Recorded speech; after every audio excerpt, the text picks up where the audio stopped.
அப்படி காடு சார்ந்த பகுதியாக இருந்த இந்த கோலார் தங்கவயலை வயலும் வயல் சார்ந்த பகுதியாக வளமான பகுதியாக மாற்றியது எது என்றால் இங்கே இருக்கக்கூடிய தொழிலாளர்களுடைய உழைப்பு மட்டும்தான். காட்டை கழனியாக்கி கண்ணுக்குள் நீர் ஓடும் உழைப்பெண்கள் உழைப்பு என்று காலரை தூக்கிவிட்டு சொல்லக்கூடிய தெனாவிட்டு இங்கே இருக்கக்கூடிய தொழிலாளர்களுக்கு மட்டும்தான் இருக்கிறது, வேறு யாருக்கும் இல்லை என்பதை நாம் புரிந்து கொள்ள வேண்டும். இந்த கோலார் தங்கவயல் எத்தனையோ பேருக்கு மட்டுமல்ல இந்த நாட்டுக்கு ஒரு ஒளியாக திகழ்ந்திருக்கிறது என்பது இந்த நாட்டுக்கு மட்டுமல்ல உலகத்துக்கே தெரியும். அந்த தங்கச் சுரங்கம் மூடப்பட்ட பொழுது அந்த தொழிலாளர்கள் வாழ்விலே ஒரு வணிகத்தில் நின்ற பொழுது அவர்களுக்கு ஒரு ஒளிவிளக்காக இந்த பிஎம்எல் தொழிற்சாலை என்பது இங்கே வந்தது.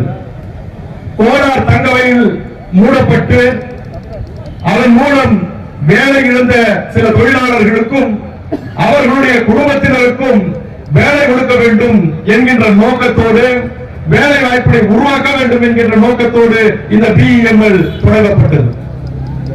அந்த பிஎம்எல் இன்று நான் பெர்மனன்ட் ஒர்க்கர்ஸ், நான் பெர்மனன்ட் தொழிலாளர்கள் பல்வேறு கோரிக்கைகள், ஊதிய உயர்வு மட்டுமல்ல பணி நிரந்தரம் உள்ளிட்ட பல்வேறு கோரிக்கைகளை வலியுறுத்தி 22 நாட்களாக போராட்டத்திலே அமர்ந்திருக்கிறார்கள், வேலை நிறுத்தத்திலே ஈடுபட்டிருக்கிறார்கள்.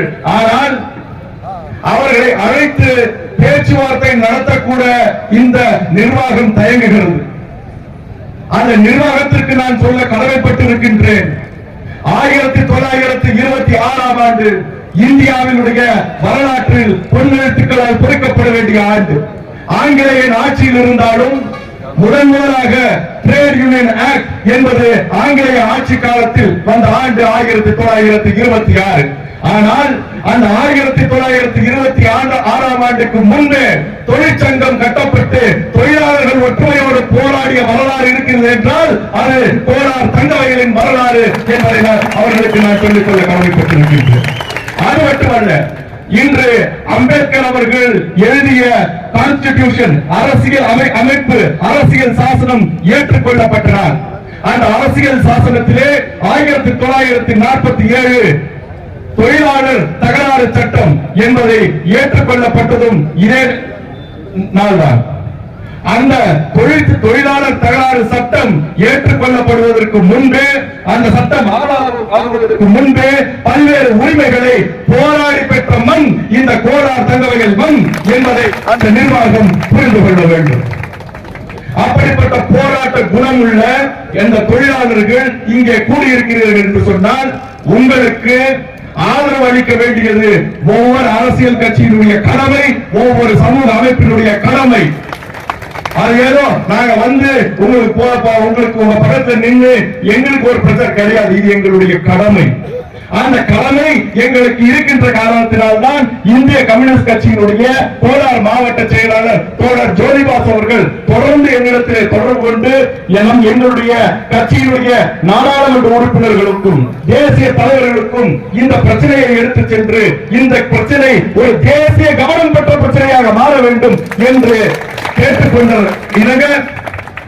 நான் பெங்களூரு வந்திருந்த மறுமலர்ச்சி திராவிட முன்னேற்ற கழகம் மதிமுகவினுடைய முதன்மை செயலாளரும் திருச்சி நாடாளுமன்ற உறுப்பினருமான திரு துரை வைகோ அவர்களை ஏர்போர்ட்டில் சந்தித்து இந்த பிரச்சனை குறித்து கிட்டத்தட்ட ஒரு 10 நிமிடம் அவருக்கு விளக்கி கூறி உங்களுடைய டிமாண்டுகளை, உங்களுடைய கோரிக்கைகளை அவரிடத்தில் எடுத்து சொல்லி அவர் சொன்னார், நான் 0 அவரிலே இதை நான் பிரச்சனையாக எழுப்புவேன் என்று அவர் உறுதியளித்திருக்கின்றார். நேற்று வாட்ஸ்அப்பிலே என்னை தொடர்பு கொண்ட திரு துரை வைகோ அவர்கள், இதை நீங்களே ஒரு டிராஃப்ட் போட்டு அனுப்புங்க, நான் 0 அவருக்கு நாளை காலை 10 மணிக்குள்ள கொடுக்கணும், நான் கொடுத்துறேன் என்று கேட்டிருக்கிறார். அது டிராஃப்ட் பண்ணி அனுப்பப்பட்டு விட்டது. அது நாடாளுமன்றத்திலே சபாநாயகர்களுடைய பார்வைக்கு கொண்டு தரப்பட்டு என்னன்னா பார்லிமெண்ட் நடக்கணும். நேற்று உங்களுக்கு தெரியும், செய்தித்தாள்களை படித்தீர்கள் தெரியும், எதிர்கட்சிகள் பல்வேறு உண்மையான கோரிக்கைகளுக்காக நாங்கள் விவாதம் செய்ய வேண்டும், அதற்கு வாய்ப்பு கொடுங்கள் என்று கேட்டும் இந்த பாஜக அரசு அதை மறுத்து வருகின்ற காரணத்தால் தொடர்ந்து அமளி நடந்து அந்த பாராளுமன்றம் ஒத்திவைக்கப்பட்டிருக்கின்றது. இன்றும் அந்த போராட்டங்கள் பாராளுமன்றத்தின் உள்ளே தொடர்ந்து கொண்டிருக்கிறது. அப்படி பாராளுமன்றம் நடந்து 12 மணிக்கு மேல 0 அவர். அந்த 0 அவர் என்று வருகிறதோ அப்பொழுது இந்த கோரிக்கை அங்கே எழுப்பப்படும். அது மட்டுமல்ல, எங்களுடைய கட்சியினுடைய பொதுச் செயலாளர் தோழர் ராஜா அவர்களை நான் தொடர்பு கொண்டு இந்த பிரச்சனை பற்றி சொல்லும்போது அவர் இந்த பிரச்சனை குறித்து நான் ராஜ்நாத் சிங் அவரை நேரில் சந்திக்க வாய்ப்பு கிடைத்தால் சந்திப்பேன் என்கின்ற வாக்குறுதியையும் எங்களிடத்தில் கொடுத்திருக்கின்றார். எங்கள் கட்சியினுடைய ராஜ்யசபா உறுப்பினர் தோழர் சந்தோஷ்குமார் எம்பி, கேரள மாநிலத்தின் துடிப்புமிக்க இளைஞர், நான் சார்ந்திருக்கக்கூடிய ஏஐஒய்எஃப் அகில இந்திய பொதுச் செயலாளராக பணியாற்றியவர். இப்பொழுது அவர் கேரள மாநிலத்திலிருந்து ராஜ்யசபாவிற்கு தேர்ந்தெடுக்கப்பட்டிருக்கிறார். அவரை தொடர்பு கொண்டு இந்த பிரச்சனைகளை குறித்து நான் சொன்ன பொழுது அவரும் நீங்கள் சொல்லுகின்ற கோரிக்கைகளை எல்லாம் எனக்கு எழுதி கொடுங்கள், நான் பாதுகாப்புத்துறை அமைச்சர் ராஜ்நாத் சிங்குக்கு கடிதம் எழுதுகிறேன், அவரிடத்திலே நேரில் சந்திப்பதற்கு அப்பாயின்மெண்ட் கேட்கின்றேன், முதல் கடிதம் போயிடட்டும், அப்பாயின்மெண்ட் வந்து அதே கடிதத்தை நான் மறுபடியும் நேரில் கொண்டு போய் கொடுக்கிறேன் என்று வாக்குறுதி எடுத்து கடிதம் சென்றடைந்து விட்டது. அப்பாயின்மெண்ட் கேட்கப்பட்டிருக்கிறது.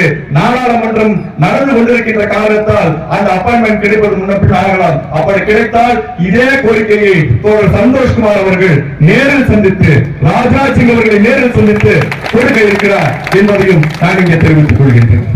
அது மட்டுமல்ல, திருப்பூரினுடைய நாடாளுமன்ற உறுப்பினர் இந்திய கம்யூனிஸ்ட் கட்சியினுடைய மூத்த தலைவர் தோழர் சுப்பராயன் அவர்களிடமும் இந்த பிரச்சனை குறித்து நான் தொலைபேசியை பேசிய பொழுது அவரும் 0 அவரிலே இந்த பிரச்சனையை நான் எழுப்புவேன் என்கின்ற வாக்குறுதியை அளித்திருக்கின்றார்.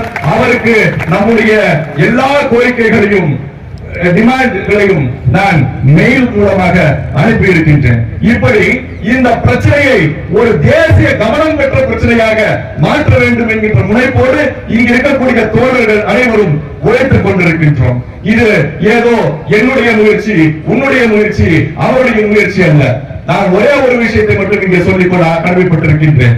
இங்கே இருக்கக்கூடிய தொழிலாளர்களுக்கு முகம் இல்லை, இங்கே இருக்கக்கூடிய தொழிலாளர்களுக்கு அடையாளம் இல்லை.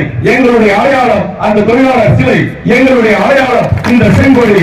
இந்த தொழிலாளர் தோழர்களுக்கு முகம் கிடையாது, தலைமை கிடையாது, எங்களுக்கு இதயம் மட்டும்தான் இருக்கிறது. அந்த இதயங்களால் இணைவோம், கோரிக்கைகளை வென்றெடுப்போம். உங்களுக்கு எப்பொழுதும் அனைத்து இந்திய இளைஞர்கள் மன்றம் துணையாக இருக்கும் என்று சொல்லி வாய்ப்பளித்த அனைவருக்கும் நன்றி கூறி விடைபெறுகிறேன்.